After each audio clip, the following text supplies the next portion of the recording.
have as a part of the Care Alliance, a survivor group that is meeting, and we've had the opportunity to meet. And Dawn was such an important part of that, and it was a very kind of supportive environment for all of us. So I'm going to pass this over to Dawn and just have Dawn share a little bit about her experience and what she'd like all of us to know about thinking about what this needs to look like in the future.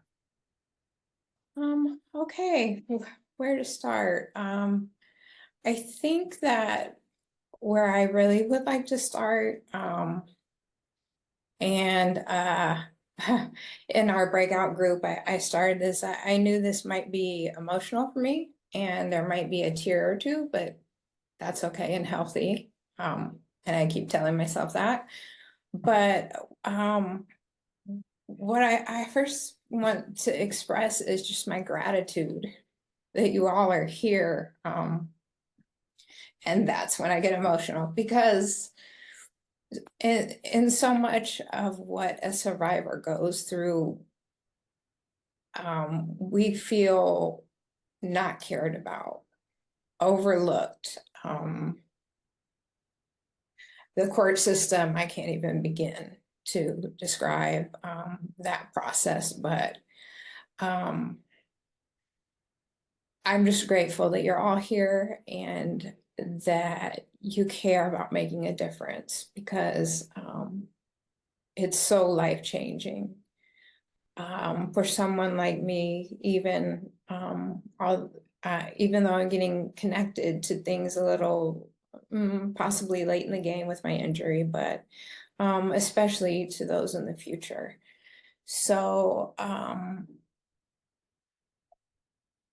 basically, today is actually the 1-year anniversary of what would have been possibly my second brain injury from domestic violence. The first head trauma, well, first 2 head trauma, I'm not sure that I didn't seek medical attention, so I don't know that either of those were a concussion. But a year ago today, I received from my now ex-husband a pretty severe concussion, along with some other injuries, strangulation. And it was also the day that I knew that my marriage was over, because I had promises of never again. And he had even gone to domestic violence treatment and counseling as my condition of staying in the marriage, and those were not effective. So that started a week and a half long, terror state almost, because my concussion symptoms were very severe, with the nausea, vomiting, headache. I couldn't get out of bed. And he knew that I was leaving. He knew. So I stayed upstairs, he stayed downstairs. Now I realize in direct blocking of both the exits of our house. And I was trying to figure out how to get out safely. And actually was in contact with an advocate that's here today. Thank you, Jordan. We were working on that, but a week and a half after that concussion, I woke up in ICU.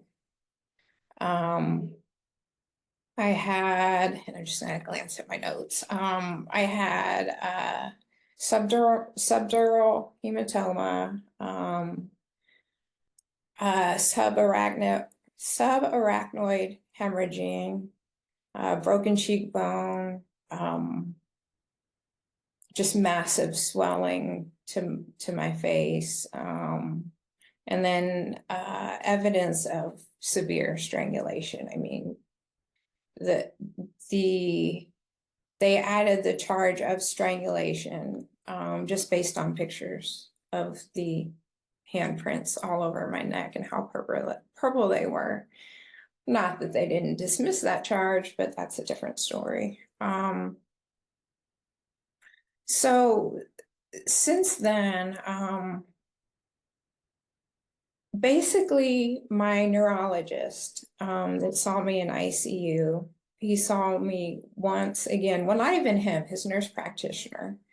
I'm not sure if I've met my neurologist before or not, because I did have a lot of memory loss too. So I'm not sure if I've met him, but I had one follow-up appointment, and they looked at repeat CT scans and said that the hemorrhaging had mostly absorbed.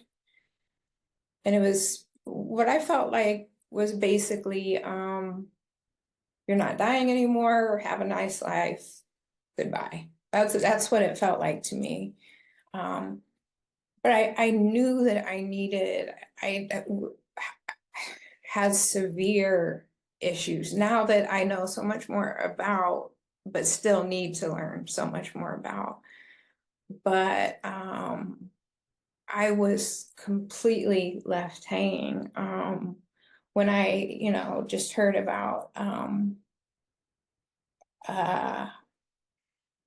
the rehabilitation. Words are still an issue for me at times.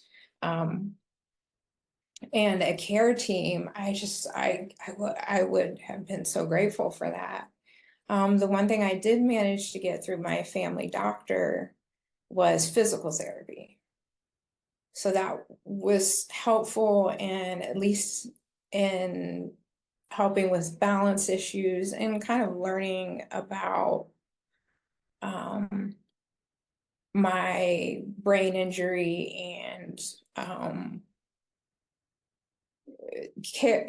tips on care. So other than that, I didn't get any help. I consistently talked to my family doctor and asked for help, because I just didn't know, where do I go? And she wasn't helpful. The answer was always, just give it time and I can give you more FMLA leave if you need it, which was not an option because I was out of temporary or short-term disability, and now one income home, and I financially absolutely could not take any more time off work. So that led to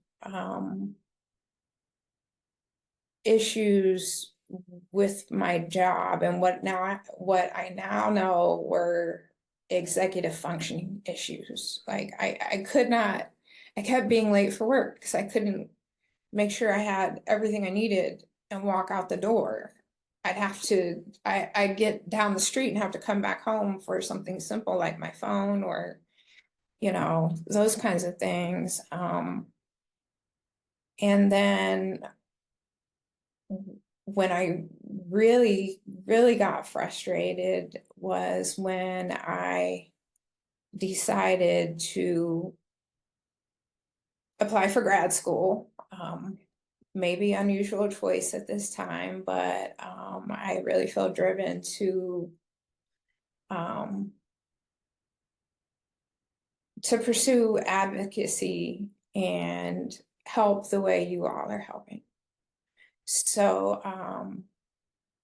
when I tried to, writing has always been my strongest suit, and when I tried to put together my application, I could not write. So I tried to overcompensate. I'm like, I have all the ideas, they're all there. I can't organize them. So I'm like, okay, I take notes. This is going over a month time period. I took 20, 30 pages of notes, still couldn't write. Then I am like, okay, well, I'll try an outline. Couldn't do the outline.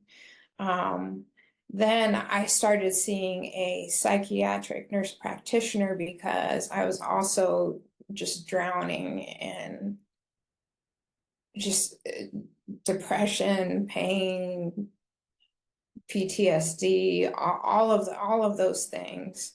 And one of the first things that she talked about was stimulant medication.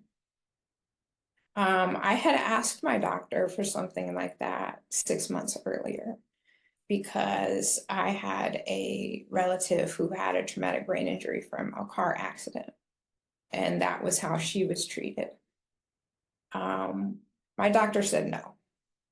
My psychiatric nurse practitioner prescribed that for me, prescribed Adderall for me. And 2 days after I started it, I sat down and I wrote what I needed to write in one sitting. And it's just very frustrating to me that although honestly I've only mentioned a few of the struggles that I've gone through, some of it was unnecessary. And I'm thankful now. I've been working with Joy with the brain injury program, and she's found me finally a doctor that the physical medicine and rehab words, they are the thing with brain injuries. Rehabilitation. She's connected me with a doctor in my area for that, and I'm so excited and hopeful, not only to see that doctor, but to continue to learn more and understand what's going on with me, because when you don't know what's going on, you take it inward and you feel like you're falling short in an already horribly traumatic situation. And it's frustrating because there was a lot of unnecessary struggling that could have been prevented, but the access to the care was just not. Didn't know how to get it, didn't know who to get it from, and had absolutely no help from my neurologist, family doctor, or anyone. I felt just as blown off by them as the prosecutor in the court system. So I will leave it at that because I'm pretty sure I'm over my time. But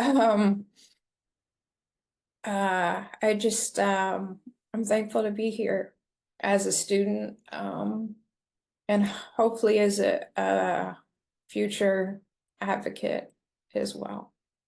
So thank you all for listening.